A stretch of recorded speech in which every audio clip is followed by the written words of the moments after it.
When should you go up or down a weight class?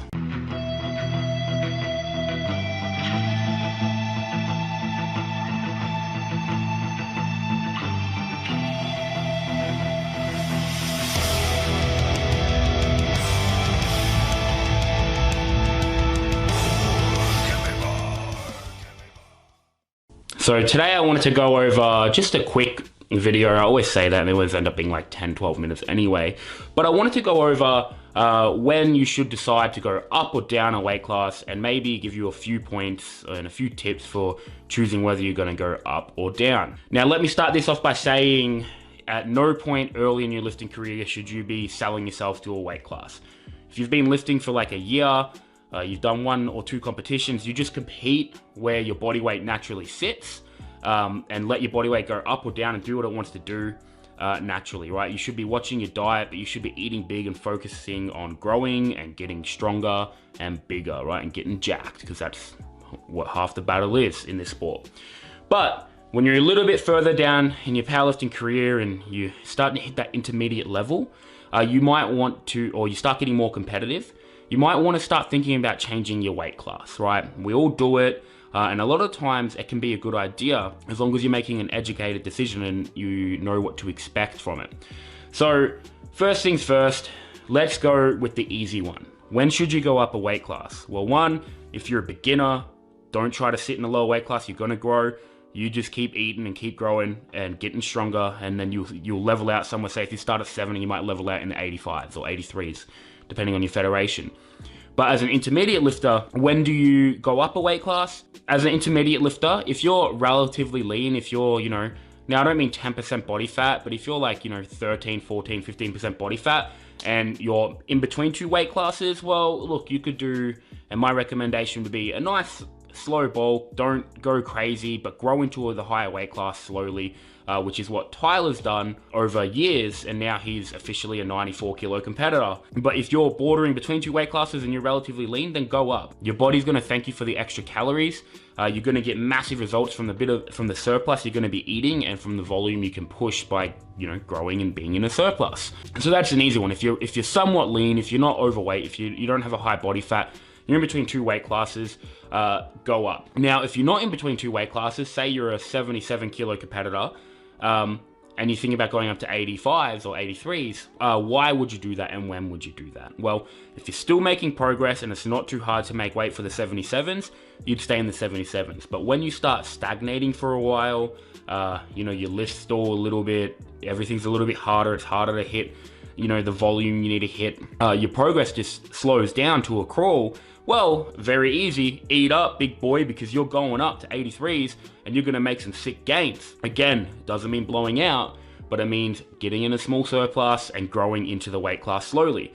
But going up's an easy one. The big one for people is, when should you go down a weight class, right? Now, I can, speak about my personal experience and journey with this so far. So I started off as a super heavyweight, right? But I started off as a very light super heavyweight at 123 kilos in my first competition. I came to Australia and I got convinced to go up, to grow and eat into the super heavyweights even more, even though I wanted to come down to 120s, and I did. I got up to a chunky 145 kilos was my heaviest weight. I was super strong, but I felt like garbage, right? And this just gives you a bit of insight into why I cut. I had bad sleep apnea. My body, I always just had these aches and pains. It was hard to walk. Like, walking was a mission. I'd walk down the street and I'd be like out of breath, right? And it was not why I got into lifting. I got into lifting because I wanted to be strong, but I also wanted to look good and be confident in myself. I've had a lot of body image issues, and as much as squatting, 335, 340 kilos feels good, and benching 215 feels good, your health is everything, right? And I was getting into my mid-20s and I was like, I don't want to get stuck here and then be 30 or 40 and not be able to lose the weight. So I came down to 120 over the course of about a year. I lost 25 kilos, did a competition, it was like 10 kilos off my biggest ever total as a super, and I was happy, right? And then I was sitting at 120 and I was like, you know what? I'm still not happy with how I look and how I feel. I still had some sleep apnea. I'd walk around 125, and I decided to cut, much to a lot of people's dismay. I got a lot of, I wouldn't say hate, but a lot of people paid me out and were annoyed that I was cutting because I was a good 120 competitor. But again, when it comes to health, you don't want to mess around. This is, you know, a lot of people are in, like myself, in drug tested powerlifting because we want to be big, we want to be strong, but we want to be healthy. So I decided to start my cut to 105, which is going really well. I've got about 12.5 kilos left, but you know, it's tracking down. We're doing it nice and slow, which is why, you know, I'm maintaining a lot of that strength so far. But that's my personal, you know, journey with the cutting. Is I did it for a lot of health and wanting to just look better and feel better in my own skin. So if your goal of a cut is to actually be healthier, then you don't need any more convincing beyond that. If you're, you know, not feeling the best at your current body weight, then cut, do it smart, and don't even ask questions about performance, right? If you want to be healthier, if you're unhealthy or you feel unhealthy at this moment in your lifting journey, dive headfirst into the cut, but just do it smart. Now, the other side is, you know, when you get a lifter that's somewhat lean, say they're in, you know, they're like 15, 16% body fat, up to 20, say, they're doing well in their weight class and they want to go down. Well, when are they going to decide to cut, and what should be some deciding factors?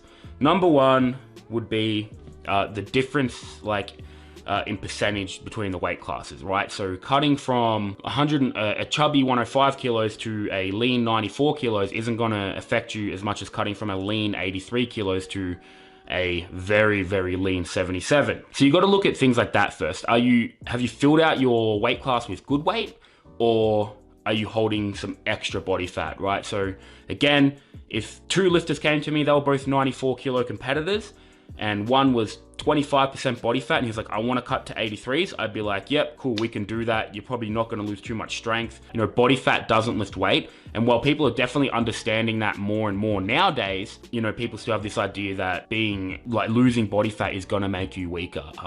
Now, to a certain point, mass moves mass, but if you do a smart cut, nice and slow, and your training's on point, you will lose minimal strength. That is why I totaled very similar in 120 as I did at 145. So I'd say, yeah, let's cut. Now, if you came to me and you're 94 kilos and you're 13% body fat, and you said I wanted to cut to 84 or 85 or 83, I forgot what weight class I said, I'd say, no, you're crazy. You should go up to 105 or, you know, stay in the 94s. So that should be a big deciding factor whether you want to go down in weight class or not. Is, are you carrying good weight in this weight class, or are you carrying a bit of extra body fat that you can lose without sacrificing too much strength?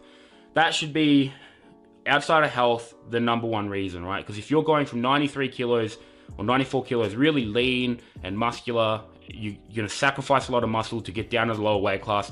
Not going to be worth the reward in that weight class, because those guys are super strong as well. That should be the big one.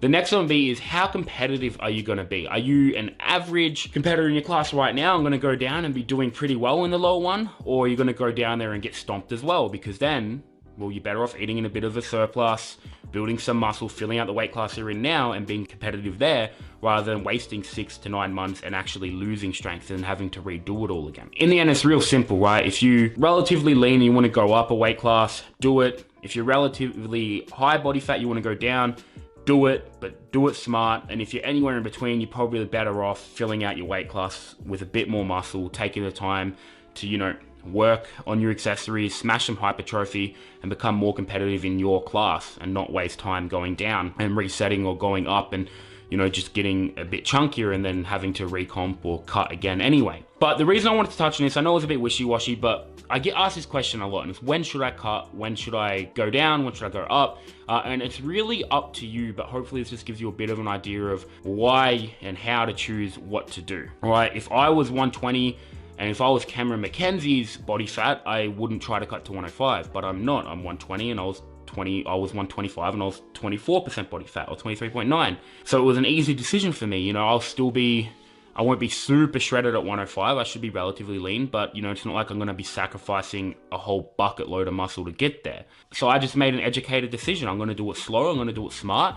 We'll go down there, and I'm more than likely going to be competitive in that class. I hope you enjoyed this one. Now, I didn't get any questions this week on the YouTube, but I did get some on Instagram, and I wanted to answer one of them now.